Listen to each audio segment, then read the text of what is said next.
Hello everyone, welcome back to my channel Neha's academy. कैसे हैं आप सब? होपफुली आप सब बहुत अच्छे होंगे। तो आज की क्लास में हम करेंगे पेपर 1 से कम्युनिकेशन।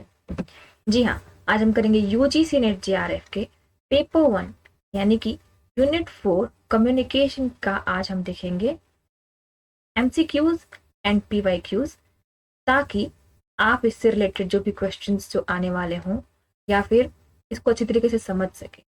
इसी में हम डिस्कस भी करेंगे इनके जो भी ऑप्शंस होंगे उन सब चीज़ों को भी, ताकि आपको कम्युनिकेशन से समझ में भी आए और आप इसको अच्छी तरीके से सॉल्व कर पाए। तो चलिए देखते हैं हमारा फर्स्ट क्वेश्चन जो है वो क्या है। Communication means of information. तो बताना है कि कम्युनिकेशन मीन्स क्या होता है इंफॉर्मेशन का। ठीक है, तो ये जानने से पहले हम सबसे पहले ये जान लेते हैं कि कम्युनिकेशन जो है वो आखिर कहते किसको है। तो कम्युनिकेशन को अगर हम बहुत ही शॉर्ट वर्ड में बताना चाहें तो इसको कहते हैं टू शेयर। शेयर का मतलब किसी को दे दिया, ठीक है। तो शेयर क्या? शेयर योर जो भी एक्सप्रेशंस हैं, थॉट्स हैं, फीलिंग्स हैं, इसको कहते हैं to exchange your thoughts, to exchange your feelings, to exchange your expressions. मतलब आप अपना एक्सप्रेशन, थॉट्स, फीलिंग्स किसी को शेयर कर रहे हो, देन वो भी आपसे शेयर कर रहा है। तो कम्युनिकेशन होता है जो टू वे प्रोसेस होता है। मतलब जिससे आप बात कर रहे हो वो भी आपसे बात करे। ओके, तो इसको अगर हम एक डेफिनेशन वाइज देखें तो देखें क्या होगा। कम्युनिकेशन इज द ट्रांसफरिंग और conveying of meaning. This is the exchange of thoughts, information और फीलिंग्स बाय स्पीच। मतलब आप जब भी कुछ बोल करके किसी से भी एक्सप्रेशन के थ्रू, थॉट्स के थ्रू, फीलिंग्स के थ्रू कुछ शेयर करते हो तो उसको कहते हैं कम्युनिकेशन। कम्युनिकेशन के हिंदी में क्या कहते हैं? संचार। ठीक है, तो होप आपको इसका मीनिंग समझ में आया। अब हम देखेंगे कि आखिर कम्युनिकेशन में क्या होता है। तो कम्युनिकेशन में दो लोग बहुत ही मायने से रहते हैं, जैसे कि मैंने आपको बताया, सेंडर एंड रिसीवर। दो लोग हैं यहाँ। एक सेंडर है, मतलब वो किसी अपने थॉट्स या फिर जो भी कंटेंट है, इंफॉर्मेशन है, वो सामने वाले को दे रहा है। एंड सामने वाला भी उसको समझ करके तब उसको उसका रिप्लाई करता है। जैसे आप बातें करते हो लोगों से फोन पे, ऑडियो वाइज बात करते हो, चैट से बातें करते हो, कमेंट्स देते हो लोगों को, ये सब चीजें क्या है? ये सब कम्युनिकेशन में आती है। मतलब दूसरों तक अपने विचार को आप पहुंचा रहे हो एंड दूसरा आपको समझ करके आपके विचारों को रिप्लाई कर रहा है। ठीक है, तो ये क्या होता है? कम्युनिकेशन होता है। तो देखते हैं कि इसका अर्थ है क्या, सूचना का क्या होता है। तो सप्रेशन ये एक नेगेटिव वर्ड है। तो आप सूचना को दमन नहीं कर सकते, उसको क्लोज नहीं कर रहे हो, राइट? तो ये तो हो गया गलत। चेंज, तो जी हाँ, चेंज ऑफ इंफॉर्मेशन, इंफॉर्मेशन को चेंज कर रहे हैं, एक्सचेंज कर रहे हैं, तो ये हो जाता है पॉजिटिव वे। तो ये है आपका सही आंसर। नेक्स्ट है स्टैंडिंग। तो आप वहां पर क्या कर रहे हो? अपने वर्ड्स को स्टैंड करा रहे हो। ठीक है, एक स्टैंड ले रहे हो किसी से बात करके, तो स्टैंडिंग ऑफ इंफॉर्मेशन। ठीक है, कॉन्टेक्सचुअलाइजेशन, मतलब अपना जो भी कॉन्टेक्स्ट है आप उसको वहां पर दे रहे हो एंड उनसे भी कुछ समझ रहे हो, तो इसको कहते हैं प्रासंगिकता। मतलब आप अब दोनों तरफ से एक इंफॉर्मेशन को कॉन्टेक्चुअलाइज कर रहे हो। ठीक है, एंड देन एब्स्ट्रैक्शन। तो ये एक भी एक नेगेटिव वर्ड हो गया, मतिहीनता। ठीक है, तो ये दोनों चीजें नेगेटिव वर्ड्स में है, लेकिन ये पॉजिटिव वे में है। और यही है जो कि हम इंफॉर्मेशन के साथ हम क्या करते हैं? देते, शेयर करते हैं, चेंज ऑफ इंफॉर्मेशन करते हैं, स्टैंडिंग ऑफ इंफॉर्मेशन करते हैं, कॉन्टेक्चुअलाइजेशन ऑफ इंफॉर्मेशन करते हैं। तो ये कम्युनिकेशन का मतलब होता है। तो ये ऑप्शन किसमें आ रहा है? 2, 3 and 4। This is the option number D. तो आपका डी हो गया करेक्ट आंसर। होपफुली आपको कम्युनिकेशन में समझ में आया एंड ये क्वेश्चन भी। चलते देखते हैं हमारा सेकंड क्वेश्चन क्या है। सेकंड क्वेश्चन है, an effective communication does not require. Question को जरूर पढ़ें, वो भी बहुत ही अच्छे तरीके से, ताकि आपको समझ में आए कि वहां पर कुछ ऐसा भी वर्ड दिया हुआ है जो कि आपके लिए बहुत ही इम्पोर्टेंट वर्ड है। अगर आप सिर्फ एक बार क्वेश्चन को पढ़ते हो तो आप बहुत सारी चीजें ऐसी होती है जिस पे आप ध्यान नहीं दे पाते हो और आप आंसर को कर देते हो रॉन्ग। क्योंकि अगर मान के चलो यहाँ पर डज नॉट आपने नहीं पढ़ा एंड इफेक्टिव कम्युनिकेशन रिक्वायर पढ़ा, तो आप क्या करोगे, जो भी इस पे पॉजिटिव चीजें दिखेंगी रिक्वायरमेंट में वो आप करेक्ट कर दोगे, राइट। और वो हो जाएगा गलत, क्यों? क्योंकि आपने नोट पे ध्यान नहीं दिया। तो मैं यही कहना चाहूंगी कि आप प्लीज क्वेश्चन को 2 से 3 बार जरूर पढ़ो और देखो उसमें इंपॉर्टेंट क्या है, इंपॉर्टेंट वर्ड क्या है, और तब उसके तहत आपको काम करना है। अब जहां नॉट आ गया वहां आपको यहाँ पर नेगेटिव चीज को ही सही करना है, ठीक है। मतलब जो आपको यहाँ पे नेगेटिव दिखे वो आपको देख लेना है। अभी देखो आप, इफेक्टिव कम्युनिकेशन कैसे हो सकता है? कुछ नहीं, अगर मैं आपसे कम्युनिकेट कर रही हूँ, मैं अभी आपसे कम्युनिकेट कर रही हूँ, मैं आप कुछ भी बता रही हूँ तो ये आप तक पहुंच रहा है, राइट। यानी कि मैंने अपने इंफॉर्मेशन या थॉट्स को आप तक पहुंचाया है, सेंड किया है। I am a sender and you are receiver. जब आप इस चीज को देखते हो तो आप रिसीवर हो गए। तो अगर मैं बात करूँ कि मैं आपको पढ़ा रही हूँ और आपको कोई चीज समझ में नहीं आ रहा है, हो सकता है आपको इसमें कुछ ऐसे वर्ड्स मिले जो आपको समझ में नहीं आया, या फिर मेरे जो थॉट्स है जो मैं समझाने की कोशिश करूँ आपको समझ में नहीं आया, तो मैं क्या करूंगी, मुझे लगता है कि आपको समझ में नहीं आया तो मैं आपको पैटर्न बन चेंज करके दिखाऊंगी कि कैसा पैटर्न हो सकता है, राइट। अलग अलग पैटर्न से पढ़ाऊंगी ताकि आपको समझ में आ जाए। अगर हम फेस टू फेस कर रहे हैं तो आपके एक्सप्रेशन से मुझे समझ में आया कि आपको समझ में आया कि नहीं, तो मैं उसी टाइम पे अपना पैटर्न चेंज कर दूंगी। अपना गेस्चर भी अप्रोप्रिएट रखूंगी ताकि आप मुझे देखें तो आपको लगे कि हाँ मुझे इनसे सीखना चाहिए। तो क्यों सीखना चाहिए? जब मेरे गेस्चर्स ठीक होंगे आपको लगेगा कि हाँ ये कुछ सिखा सकता है। अब बंदा बहुत जानता है लेकिन उसके गेस्चर सही नहीं है, वो बार बार सिर में कुछ कर रहा है एंड मतलब गलत गेस्चर लेके आ रहा है, तो आप उससे कुछ भी सीखने की कोशिश नहीं करोगे, आप बोलोगे इसको तो खुद ही बहुत कुछ सीखने की जरूरत है, राइट। तो आपको अप्रोप्रिएट गेस्चर रखना पड़ेगा। कंटेंट में मास्टरी भी होनी चाहिए। क्यों? क्योंकि जब आप कुछ चीजें किसी को दे रहे हो, कोई इन्फॉर्मेशन दे रहे हो, और उस इन्फॉर्मेशन के बारे में आप खुद ही कुछ नहीं पता, तो क्या ये कम्युनिकेशन इफेक्टिव हो पाएगा? नहीं हो पाएगा। क्यों? क्योंकि आप खुद ही आधी अधूरी जानकारी दे रहे हो। अब आपके पास यह जानकारी आधी अधूरी है तो दूसरों तक 100% कैसे पहुंचेगा? यानी कि वो इफेक्टिव कम्युनिकेशन नहीं हो पाएगा ना। तो आप देखोगे कि इफेक्टिव कम्युनिकेशन में क्या रिक्वायर नहीं है, नेगेटिव की बात कर रहा है और सारी चीजें तो पॉजिटिव में आ रही है, मतलब रिक्वायर्ड है। पर एक ऑप्शन जो है आपका हैंडसम पर्सनालिटी। अब कोई हैंडसम नहीं है, हैंडसम पर्सनालिटी का नहीं है, तो क्या उसका कम्युनिकेशन इफेक्टिव नहीं हो सकता?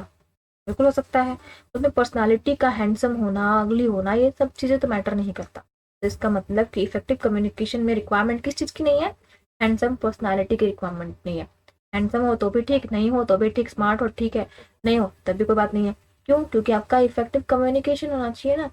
अब मान के चलो आपकी पर्सनालिटी हैंडसम है और आप में गेस्चर अप्रोप्रिएट नहीं है, कंटेंट की कमी है, आप सिर्फ एक ही पैटर्न में बातें कर रहे हो लोगों से, तो क्या आपका कम्युनिकेशन इफेक्टिव हो सकता है? नहीं।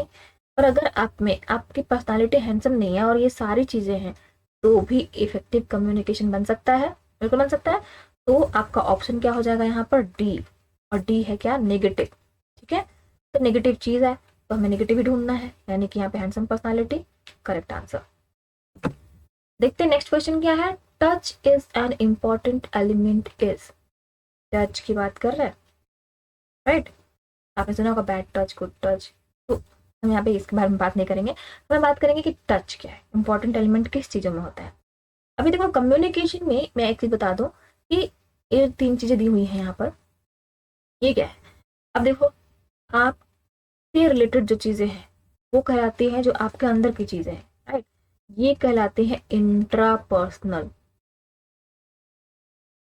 मतलब अंतर वैयक्तिक। अगर मैं ये हूं तो मेरे अंदर में जो कुछ भी चल रहा है, मैं अपने आप से बातें कर रही हूँ, तो ये इंट्रापर्सनल हो जाता है, ठीक है।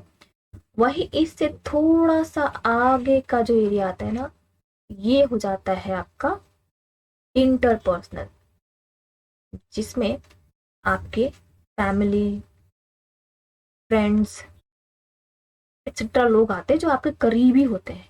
तो ये क्या मानते हैं? फैमिली फ्रेंड्स जो होते हैं जिनसे आप इनफॉर्मली बातें कर सकते हो, ये क्या है? इंटरपर्सनल में आते हैं। और इससे भी थोड़ी सी दूर पे जाए तो क्या होता है? Business communication. जब बिजनेस के लिए बातें कर रहे हो किसी से, आपका वो सिर्फ फैमिली वाला कोई अटैचमेंट नहीं है, कोई अटैचमेंट ही नहीं है, तो ये क्या हो जाता है, ये हो जाता है फॉर्मल लैंग्वेज। फॉर्मली बात कर रहे हो आप उनसे, जहाँ फॉर्मली बात करो वहां उनसे दूर ही बात करोगे ना, राइट।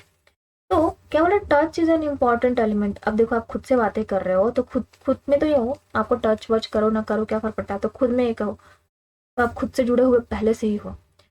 पर आपको इम्पॉर्टेंट एलिमेंट टच का क्या होता है, फैमिली एंड फ्रेंड्स के साथ। अब टच का मतलब ये नहीं कि मैंने आपको पिंच कर दिया, मैंने आपको टच कर दिया, और आप उनको अपने थॉट्स के साथ टच कैसे कर सकते हो, या फिर ये टच भी आप मान सकते हो कि हाँ चलो मैं उससे टच में हूँ, राइट।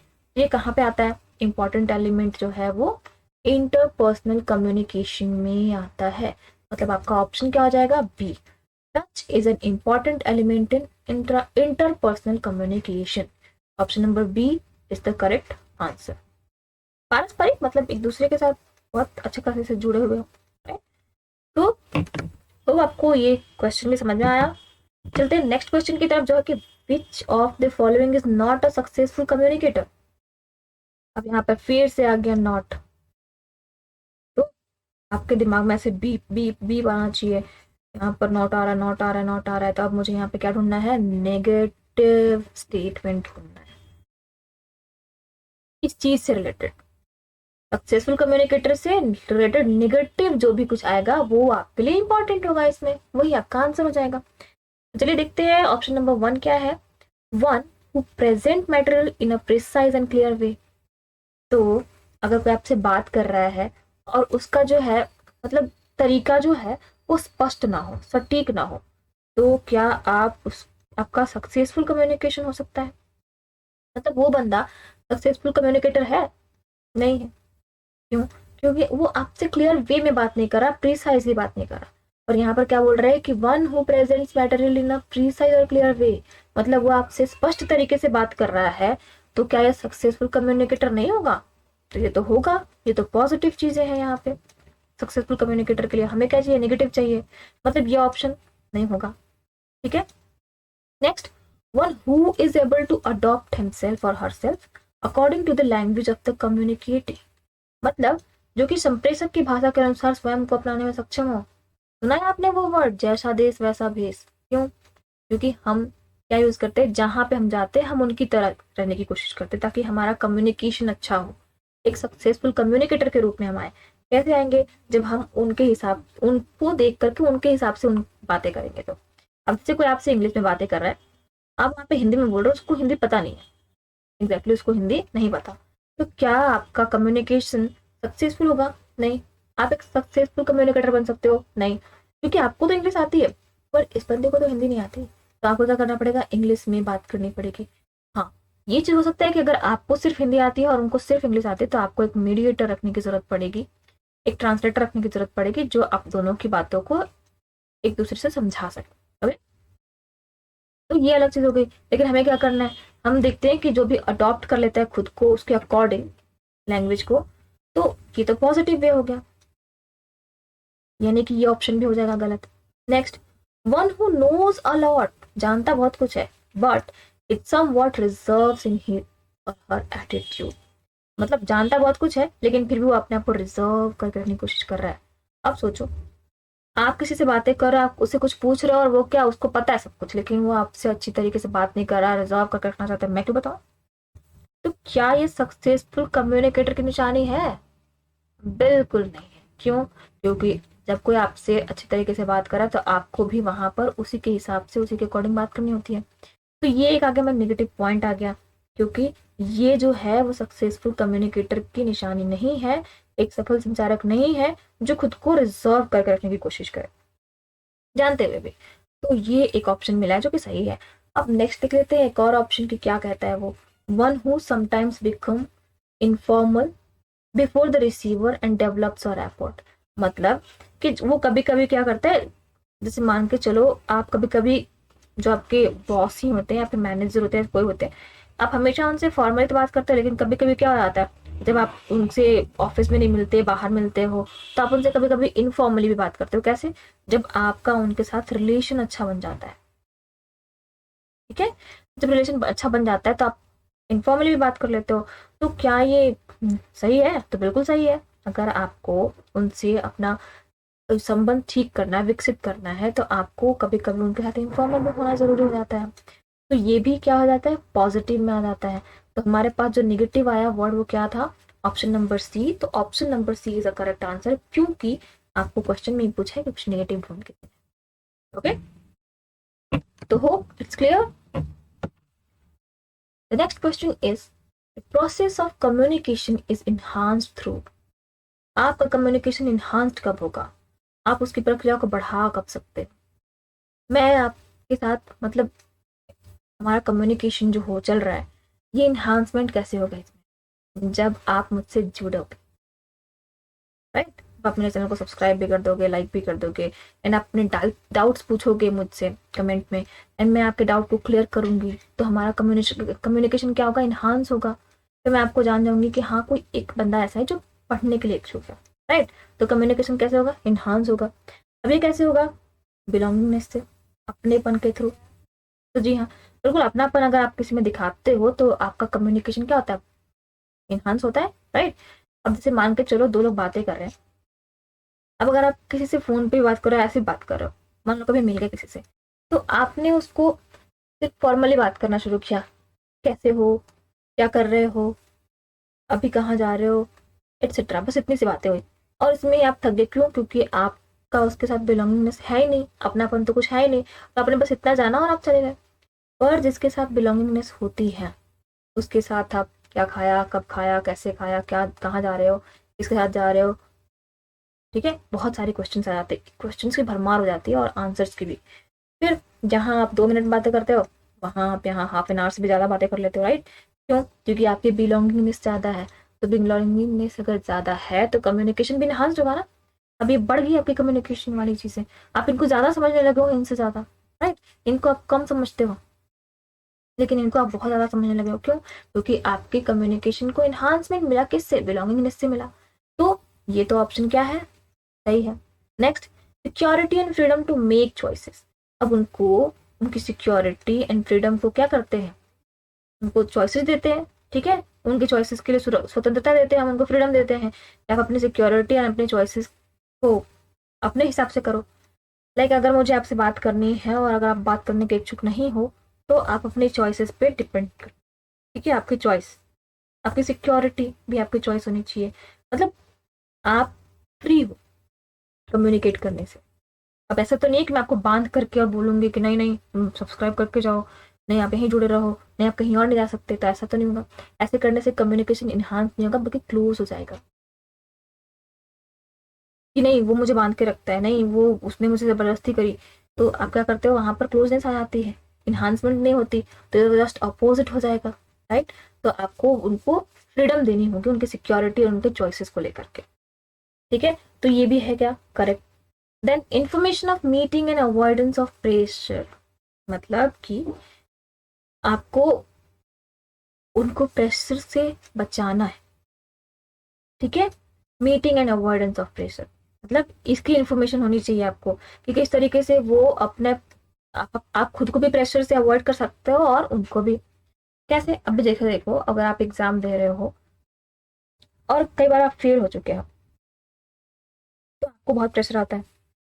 कोई ऐसे अंकल होते हैं, अंकल या आंटी या कोई भी, जो आपको बार बार ऐसे बोलते हैं, तुमसे नहीं हो पाएगा, तुम रहने दो, तुम्हारा मतलब तुम कुछ और देख लो, तुम्हारे बस की बात ये नहीं है, राइट।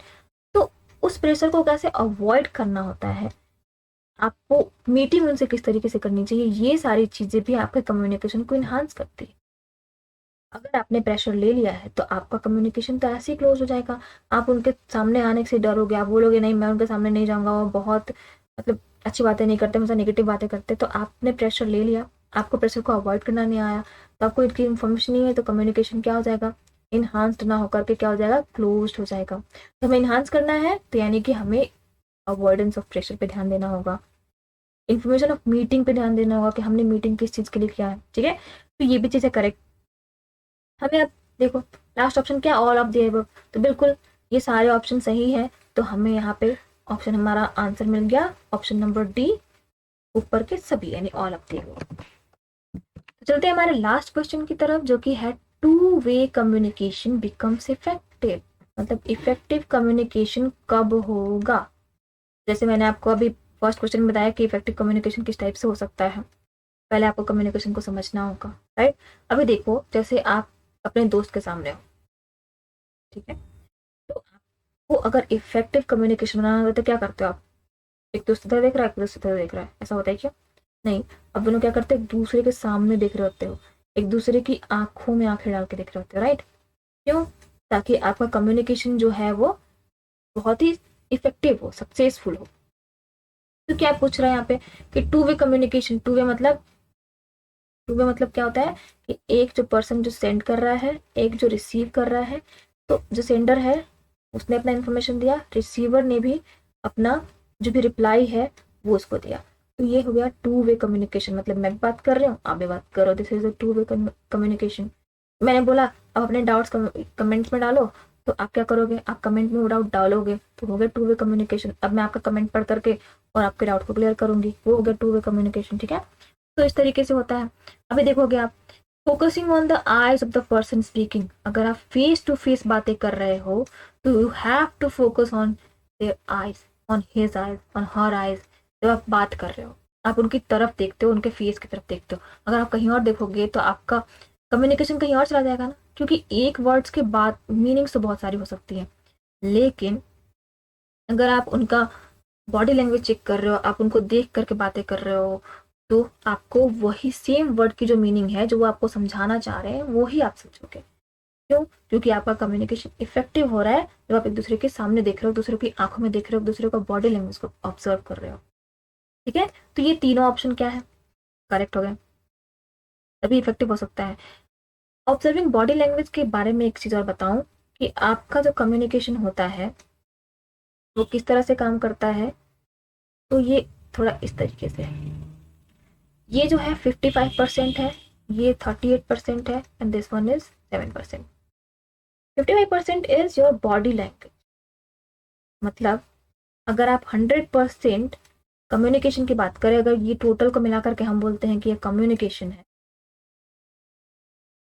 जो कि 100% है, तो उसमें क्या क्या चीजें बढ़ती होती तब वो इफेक्टिव होता है। अगर आपका कम्युनिकेशन इफेक्टिव बनाना है तो आपके बॉडी लैंग्वेज का 55% हिस्सेदारी होनी चाहिए, 38% होनी चाहिए आपके ऑडियोज, ऑडिटरी जो भी वो है, यानी कि आप जो बोल रहे हो, वो जो सुन रहे हो, जो साउंड है आपका, वो चीज 38% मायने रखती है। 77% जो होता है ये इफेक्ट डालता है कि किस चीज को, टेक्स्ट को या कंटेंट को जो आप दो सामने बोल रहे हो जाए, ठीक है। तो ये सारी चीजें क्या है, और 55% बॉडी लैंग्वेज इफेक्टिव होती है कम्युनिकेशन को इफेक्टिव बनाने में, 38% आपकी ऑडिटरी होती है।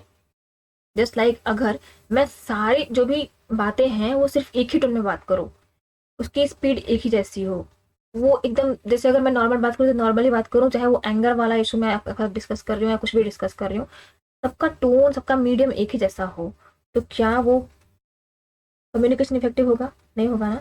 तो उसकी भागीदारी कितनी, 38% है भागीदारी ऑडियो की, एंड सिर्फ 7% भागीदारी है टेक्स्ट की, या फिर जब का कंटेंट है उसकी। तो पर हम क्या करते हैं ना, अक्सर कंटेंट पे सिर्फ ध्यान देते हैं और हमें बॉडी लैंग्वेज और ऑडियो पे कोई फर्क नहीं पड़ता, जबकि यही सबसे ज्यादा इंपॉर्टेंट है, जो कि 93% इफेक्टिव है हमारे लिए, ठीक है। तो बॉडी लैंग्वेज को ऑब्जर्व करना, आई कॉन्टेक्ट बनाना, जब मतलब उसकी आंखों में देखना, उसको सामने देखना जब वो बात कर रहा हो, ये सारी चीजें इंपॉर्टेंट है।